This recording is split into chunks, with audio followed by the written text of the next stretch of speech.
Hello guys, welcome once again to our platform that is Career Wave. आज हम लोग बात करने वाले हैं आरआरबी जेईई नोटिफिकेशन के बारे में। ज्यादातर जो डाउट्स आए हैं वो ये आए हैं कि सर एटीसी का एग्जाम भी होना है, उसमें आरआरबी जेईई, उधर एएलपी भी था, फिर उधर आपने ग्रेड 1 का भी बता दिया था, सिग्नल का टेक्नीशियन की जॉब आई थी। तो क्या करें, कैसे करें, इन सब चीजों को लेकर के थोड़ी दुविधा थी, तो उस पर हम लोगों ने सोचा क्यों ना एक चर्चा कर ली जाए। 70% of the carrier wave family जो है वो बीटेक यानी इंजीनियरिंग ट्रेड से है, तो और इंजीनियरिंग वैकेंसी है, तो क्यों ना इस पे खुल करके चर्चा कर ली जाए। तो जैसा कि इस नोटिफिकेशन को आप थोड़ा सा देखेंगे, तो जैसे ही देखेंगे तो वैसे आपको समझ में आएगा कि 30 तारीख से इसका फॉर्म फिलअप शुरू होने वाला है। और इसमें अगर देखोगे तो ये जो supervisor, research and medical supervisor की जो पोस्ट है, टोटल 17 ही है गोरखपुर जोन में ही केवल। और बाकी के जो आपके 7,934 पोस्ट हैं, जो आप मोटा मोटा 8,000 मान लेते हैं, तो 7,934 पोस्ट ये जो हैं, ये मोस्टली जो हैं वो आपके junior engineering, depot material, chemist और मेटलर्जी असिस्टेंट, मतलब मेनली है जेईई के ही। ठीक है, लेवल 6 की जॉब है, मतलब जबरदस्त तो है ही है। ठीक है, तो कोशिश करनी है इसी को लेकर के। एज क्राइटेरिया जो है एज यूजुअल जो रेलवे की रहती है वही है, और लगभग कितनी रहती है तो आपको पता ही है कि 18 से 36 साल के बीच में होनी चाहिए। मेडिकल फिटनेस में देखें तो आपको ध्यान रहे कि आपका जो कलर विजन है वो बेस्ट होना चाहिए। पहली चीज, कोई भी क्रोनिक बीमारी नहीं होनी चाहिए, आई साइट अच्छी होनी चाहिए। अगर ये सब ठीक ठाक है तो आप एलिजिबल रहेंगे। अब देखिए, बात ये आ रही है कि अगर एटीसी हम सर लेके चल रहे हैं, तो एटीसी के साथ में यानी with ATC how we can tackle RRB JE. तो देखो, बात ये है कि जो आपकी एटीसी है, आरआरबी जेईई है, इसमें आपके जो पेपर होने वाले हैं वो होने वाला है कई स्टेजेस में, जिसमें एक सीबीटी 1 होगा, फिर एक सीबीटी 2 होगा, ठीक है, और फिर होगा आपका डीवी और मेडिकल टेस्ट। ठीक है, अब देखो सीबीटी 1 जो है आपका, इसमें अगर देखोगे तो ये टोटल 100 नंबर का है और 90 मिनट का है। 100 मार्क्स 90 मिनट्स, 100 मार्क्स 90 मिनट्स, जिसमें आप देखोगे तो 30 नंबर का आपका आ जाएगा मैथमेटिक्स यानी एप्टीट्यूड, है ना, तो आपकी 25 नंबर की आ जाएगी रीजनिंग, 15 मार्क्स की आपकी जीए आ जाएगी, और लगभग 30 मार्क्स की आपकी जनरल साइंस। ठीक है, अब इसको आप गौर से देखिए तो आपको इसमें कुछ भी टफ नहीं लगेगा। देखो, आप पढ़ ही रहे हो, रीजनिंग आपको ठीक ठाक आती है, मतलब जो अपने एस्पिरेंट हैं डीसी वाले। जीए की अगर बात करें तो जीए में लगभग 4 से 5 नंबर के क्वेश्चन ऐसे होंगे जो आपके आ जाएंगे करंट अफेयर्स को टच करते हुए, 4 से 5 ऐसे आ जाएंगे जो जनरल नॉलेज को आपके टच करेंगे, और बाकी 4 से 5 ऐसे होंगे जो जनरल साइंस से ही कवर हो जाएंगे। ठीक है, तो इस तरीके से हम देख रहे हैं। फिर जनरल साइंस आपने तैयार कर रखी है, नहीं कर रखी तो हम करवाएंगे ही। दूसरा सीबीटी 2 की अगर बात करें तो ये पेपर होने वाला है 150 नंबर का, जिसमें 50 मार्क्स का जो होगा ये होगा नॉन टेक, और बचे हुए 100 नंबर का होगा आपका टेक यानी टेक्निकल एबिलिटी, यानी जिस भी ट्रेड से आप अप्लाई कर रहे होंगे उससे। अब इस नॉन टेक में अगर देखोगे तो 15 की आपकी आ जाएगी जीए, 15 की आपकी आ जाएगी साइंस, मतलब फिजिक्स केमिस्ट्री, फिर अगले 10-10 नंबर की आपकी आ जाती है कंप्यूटर, और एक आ जाएगी इन्वायरमेंट एंड पॉल्यूशन।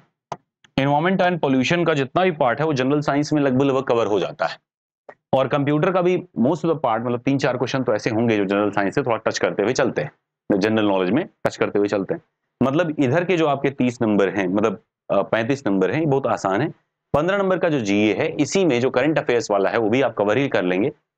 मोटा मोटा मान के चलिएगा कि इसमें 7-8 नंबर हम लोग ऐसे ही मान सकते हैं कि हम लोग को मिनिमम मिल ही जाएंगे। अब बात आती है 100 नंबर का टेक्निकल वाला पार्ट, जो कि आपको चैलेंजिंग है। तो 100 नंबर का टेक्निकल पार्ट कैसे करें अगर हम लेके चल रहे हैं एटीसी को भी साथ में। अब एटीसी में देखिए, आपका 60 मार्क्स का नॉन टेक है। ATC means air traffic controller, non technical post. अगर आप इंजीनियरिंग बैकग्राउंड से हैं तो you should be considering about this, है ना। तो 60 नॉन टेक का है, और वही सब कुछ है जो आप इधर पढ़ रहे हो, एकदम एग्जैक्ट सेम थिंग। और सबसे खास बात बता दें, इसका सीबीटी 1 जब तक होने वाला होगा, उसी के टाइम तक अगर आप गौर करेंगे तो आपका एटीसी लगभग या तो होने वाला होगा या हो चुका रहेगा। तो जब सीबीटी 2 आपकी आएगी तब तक आप बड़े निश्चिंत भाव से उसको तैयार कर सकते हैं। लेकिन अब बात आती है कि जो आपका इसका ट्रेड वाला पार्ट है, जो ये ट्रेड वाला पार्ट है, इस ट्रेड में क्या करें। यानी ट्रेड में अगर हम जाएंगे तो इसमें बहुत सारे सब्जेक्ट हैं और बहुत डेप्थ में पढ़ना पड़ जाएगा, कैसे पढ़ेंगे।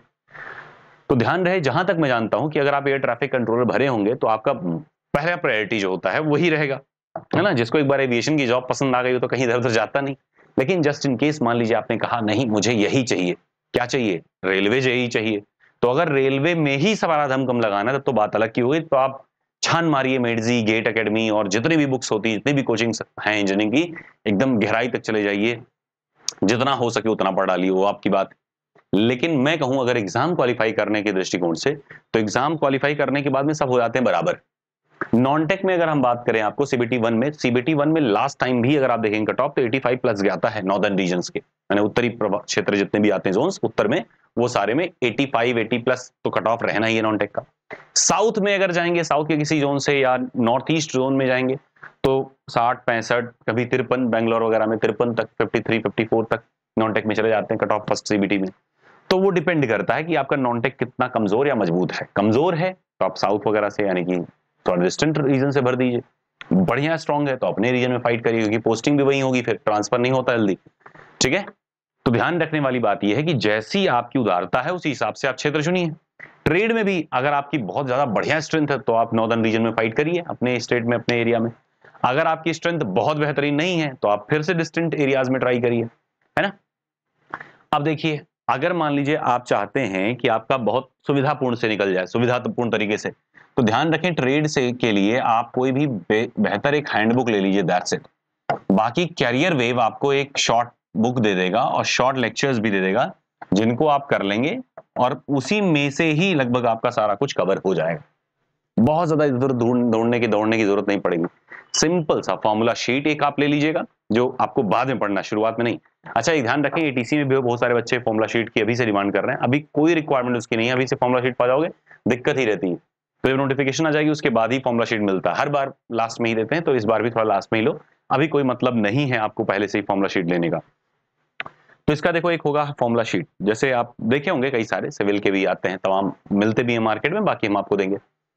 उसके बाद में क्या होगा, ये वाया पोस्ट भी रहेगा और via hard copy, soft copy में भी आप अगर आप चाहेंगे तो मिल जाएगा। दूसरा लेक्चर्स होंगे। अब लेक्चर्स की बात होती है, अगर आप ट्रेड में कोई पढ़ाई करे होंगे इंजीनियरिंग में, तो आपने देखा होगा कि एक एक सब्जेक्ट जो होता है वो कम से कम 150 लेक्चर मांगता है। और मोटे मोटे तौर पे अगर देखा जाए तो हार्ड कोर के अगर सब्जेक्ट देखा जाए तो 8 से 9 होते हैं। अगर कोर के सब्जेक्ट देखा जाए कि जितना पढ़ना ही चाहिए एग्जाम के लिए, वो 15 तो कम से कम है से। अब 15 गुणे 150 अगर आप करोगे तो आपको दिखेगा कि भाई बहुत लेक्चर हो जा रहे हैं, है ना, लगभग 21-2200 घंटे की लेक्चर हो जा रही। अब 2200 घंटे कवर करने का मतलब यह है कि फिर जब 22वां 100 वाला लेक्चर कर रहा होगा ना, तो शुरुआत की जो 100 लेक्चर होंगे वो तो खत्म हो गए होंगे। तो उतना पढ़ना ना ही जरूरी है और ना ही पढ़ना चाहिए, पूरी तरीके से निरर्थक है। भले ही उसमें से आता भी हो तब भी आपकी जो कभी भी कोई कोर्स लें, उससे बढ़िया इंजीनियरिंग की डिग्री फिर से कर लीजिए, फिर से रिवाइज हो जाएगा। अदरवाइज में अगर आप कोई भी कोर्स ले रहे हैं, परचेज कर रहे हैं एग्जाम के लिए, तो टारगेट ये रहे कि लगभग 400 घंटे के अंदर ही आपका सिलेबस कवर कर दे। अब देखो, अगर हम हैंडबुक की यानी अपनी जो शॉर्ट मटेरियल्स होती हैं उनकी बात करें, तो उसमें बहुत ही कंसाइज वे में हर चीज दिया हुआ है, बहुत ही कंसाइज वे में। यानी कि आपका लगभग ये मान के चलिएगा 12 से 15 पेज में एक सब्जेक्ट कवर्ड है, फॉर्मूला वाइज में, बेसिक कॉन्सेप्ट वाइज में। और जब क्लास होगी ना तो उतना ही आपको समझाया जाएगा, बाकी क्वेश्चन करा लेंगे उस पर। और ये सब शुरू करने से पहले आपको क्या करना है, प्रीवियस ईयर का पेपर देखना है। तो प्रीवियस ईयर का अगर आप पेपर देखोगे तो आपको आइडिया लग जाएगा कि जितना पढ़ाया जा रहा है, जहां से पढ़ाया जा रहा है और जिस क्षेत्र पूरा कवर कर रहे हैं, उतना ही वैसे ही एग्जाम में आपको दिखेगा। तो उतना ही पढ़ने की जरूरत है, क्या बेवजह पंडित बनना। बहुत सारे हमने प्लेटफॉर्म्स देखे हैं जो बेवजह बहुत लंबा चौड़ा पढ़ा देते हैं, आना उसमें से है नहीं, बाद में कहेंगे देखो हम पढ़ाए थे, जब इतना सारा पढ़ाई दियो तो आएगा तो उसी में से ही। लेकिन कोशिश करनी है लिमिटेड टू द पॉइंट रह करके, बहुत कंसाइज वे में करने की, और वही आपको जरूरी भी है। तो ये आपका जैसे ही एटीसी का एग्जाम होगा उसके बाद से यही शुरू होगा और ये उसमें कवर हो जाएगा। ट्रेड की बात कर रहे हैं, तब तक आपका अगर जो सीबीटी 1 है, सीबीटी 1 की अगर बात करें तो सीबीटी 1 में आप देखोगे तो आपका सब कुछ पैटर्न वही है। इसमें हम आपको कुछ डेमो लेक्चर्स बीच में डाल देंगे, इस महीने तो नहीं डाल पाएंगे, लेकिन हाँ अगस्त में हम आपको कुछ डेमो लेक्चर्स डाल देंगे, एक आध दो सब्जेक्ट कवर करके, ताकि आपको एक आइडिया रहे कि किस तरीके से हम लोग कवर करने वाले हैं। ठीक है। अच्छा, दूसरी चीज ये है कि अगर आप इस कोर्स में इंटरेस्टेड हैं तो we will be launching registration batch today. एक रजिस्ट्रेशन बैच नाम से आपको ऐप पे दिखेगा, तो 10-12 रुपए 15 रुपए तक होगा, जितना भी मिनिमम चार्ज उसमें ट्रांजैक्शन इनिशिएट करने नीडेड होगा वही हम करेंगे। और अगर उसमें 50 प्लस रजिस्ट्रेशन हो जाएंगे तभी हम लोग ये बैच लॉन्च करेंगे, क्योंकि होता क्या है कि हम बहुत ज्यादा एडवर्टाइज कर नहीं पाएंगे और आप बहुत ज्यादा रेफर करेंगे नहीं, तो होगा क्या, बच्चे होंगे कम, और बच्चे कम होंगे तो खर्च नहीं कर पाएगा और हम लोग चलाने के चक्कर में बहुत ज्यादा नुकसान में, और मुझे बहुत ज्यादा मेहनत पड़ जाएगी और फिर बुखार और परेशानी हम झेलते रह जाएंगे। तो इसीलिए जरूरी ये है कि आप थोड़ा सा रिफर करें, जितने भी लोग जान पहचान में उनसे बताएं कि देखो सर ने पढ़ाया, जो एग्जाम कवर किए हैं उसमें रिकॉर्ड ब्रेकिंग सिलेक्शन दिए हैं, चाहे वो IMD का हो जो हम लोगों ने कराया था साइंटिफिक असिस्टेंट का, चाहे वो एयर ट्रैफिक कंट्रोलर या एयरपोर्ट ऑपरेशंस का हो, चाहे वो कॉमन कैडर का हो। साथ में पैरेलल में हम लोगों ने RRB के भी कुछ पोस्ट के लिए अभी बैच हम लोगों ने स्टार्ट किए, जिसमें से ग्रेड 1 था टेक्नीशियन का, ग्रेड 3 आपका जो मतलब टेक्नीशियन सिग्नल वाला था, ग्रेड 3 जो था, ये दोनों के हम लोगों ने ALP का बैच, यानी 3 बैचेस में चल रहे हैं। अभी आपको इसमें कुछ दिखेगा नहीं, रीजन क्या है, क्यों नहीं दिखेगा, क्योंकि अभी रिजल्ट आया ही नहीं, एग्जाम नहीं हुआ, रिजल्ट कहां से आएगा। जब एग्जाम होगा, रिजल्ट आएगा, तब आप देखना, लौट करके आना, फिर आपको दिखेगा कि हाँ सिलेक्शन हुए हैं, उसमें भी होंगे, उसमें भी। ठीक है, रीजन ये है ना कि हम लोग टू द पॉइंट रहते हैं, एग्जाम को ज्यादा एनालाइज करते हैं ना, कहते हैं ना कि अगर आपको कोई चीज काटनी है तो ज्यादा ताकत लगाने के बजाय आप अगर धार तेज करो चाकू की तो ज्यादा बेहतर है। यानी इतना सारा पढ़ने के बजाय एकदम सटीक और सही मटेरियल अगर मिल जाए तो ज्यादा बेटर है, सही गाइडेंस मिल जाए, सही स्ट्रेटजी मिल जाए, वो ज्यादा बेटर है। तो उस पर ज्यादा फोकस रहता है अपना, इसी वजह से आते हैं। तो हमारी रिक्वेस्ट आपसे फिलहाल यही रहेगी कि if you have any further queries in this section तो वो कमेंट सेक्शन में जरूर पूछें। इस एग्जाम से लेकर के, इस नोटिफिकेशन से लेकर के जो कोई भी डाउट है आप कमेंट सेक्शन में डाल दीजिए। अगर आप इंटरेस्टेड हैं कि हाँ सर बैच स्टार्ट किया जाएगा तो उसमें हम एनरोल जरूर करेंगे। इन दैट केस आप अपने वेबसाइट पे careerwave.org या अपना application career official app download करिए, AIATC लिख के आएगा, कैरियर AIATC सर्च करके डाउनलोड करिए। मिलते जुलते लोगों से सावधान रहिएगा, है ना। डाउनलोड करके उसमें आप जाएंगे तो वहां पे आपको RRB JEE रजिस्ट्रेशन बैच दिखेगा, उसको ज्वाइन करिएगा, और उस पर आप जैसे ही रजिस्टर करेंगे वैसे ही हमको पता चल जाएगा कि इन्होंने रजिस्टर करी है।